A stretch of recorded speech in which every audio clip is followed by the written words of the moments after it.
Sir మా ఊరు గోరకల్ని. నా పేరు బాబు. మా చెల్లె స్వప్న. కొద్ది రోజుల క్రితం శనివారం రోజు మందు తాగింది. మందు తాగితే గోరకల్లో అడ్మిట్ చేశాను. ఆడ పోతే ఏం చికిత్స ఏం కాలేదు. ఆడ నుంచి పడి వేరే హాస్పిటల్ తీసుకెళ్ళాము.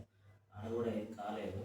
ఆ నుంచి పడి మా దగ్గర బంధువు ఇక్కడ ఆదర్శ హాస్పిటల్లో చెప్పగానే మేము వచ్చాము.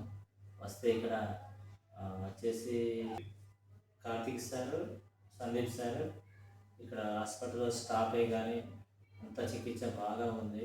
మేము ఇక్కడ మా చెల్లె కూడా బాగా చికిత్స పొందుకొని అందరి సమక్షంలో మంచిగా అయింది అనేది మాకు బాగా అనిపించింది. సార్లకు కానీ స్టాఫ్కి కానీ అందరికీ హృదయపూర్వక వందనాలు. సార్ ముఖ్యంగా సార్లు ఇద్దరికి కూడా హృదయపూర్వక వందనాలు.